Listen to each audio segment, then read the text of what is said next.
Per accedir al BIC, has d'introduir les teves credencials a l'espai indicat. Recorda que aquesta informació l'has rebut al teu correu electrònic. Un cop hagis introduït el teu usuari i contrasenya, has de fer clic en el botó Entrar. Si és el primer cop que accedeixes al BIC, comprova que totes les teves dades personals estiguin correctes. Per fer-ho, has de fer clic en la clau, ubicada en la part superior dreta de la pantalla.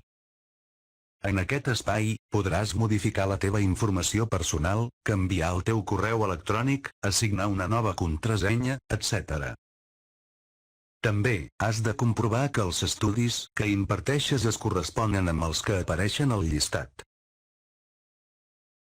A la barra superior dreta, tens disponibles 5 icones que t'ajudaran de manera permanent en la navegació.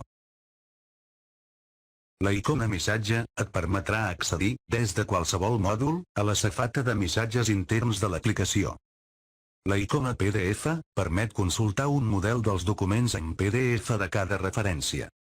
Amb la icona Agenda, podrem accedir a ella des de qualsevol mòdul per tal de poder veure si hi ha noves tasques o noves notificacions. A la icona Ajuda, podràs veure un llistat amb el significat de cada icona del Covid. La icona Manual et permetrà accedir a tota la documentació i manuals d'ús de l'aplicació. Per últim, si el que t'interessa és abandonar la sessió, només has de fer clic en el botó Tancar. Aquesta serà la primera plana que veuràs una vegada t'hagis registrat en el sistema.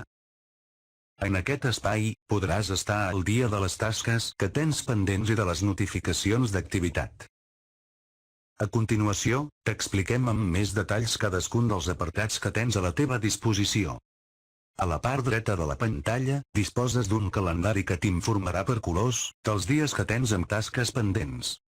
El color rosat apareixerà els dies que tens amb tasques pendents, i el marc de color vermell, els dies que són festius. Si vols tenir més informació sobre les tasques pendents per a cada dia, només has de fer clic sobre el que més t'interessi. A la part lateral esquerra de la pantalla podràs veure destacades en un llistat les 3 tasques més antigues que tens pendents de gestionar.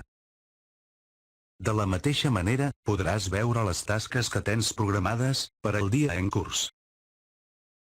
Si passes el ratolí per sobre dels enllaços, el sistema t'informarà a quin alumne correspon la tasca que s'ha de gestionar. En cas de que vulguis buscar tasques pendents, específiques, o per data, hauràs de clicar sobre el botó Cercar. Aquí, podràs filtrar la cerca per tipus de tasques, data, estat i persona responsable de la tasca. A la part inferior esquerra de la pantalla, podràs veure un llistat amb els 3 últims missatges i notificacions que no has llegit. De color verd, es mostraran les notificacions que han estat acceptades. Les de color vermell seran totes aquelles que hagin estat rebutjades. I de color carbassa les que hagin estat cancel·lades. En aquest espai, també disposem d'un botó que netejarà les notificacions i un altre que netejarà els missatges d'aquest quadre, que quedaran marcades com a llegides. En clicar sobre una notificació, accediràs directament al contingut, i aquest no es tornarà a mostrar en el resum de l'agenda. Si desitges cercar notificacions antigues, hauràs de clicar sobre el botó Cercar. En aquest apartat, podràs filtrar per mòdul, estat, dates i propietari de la modificació.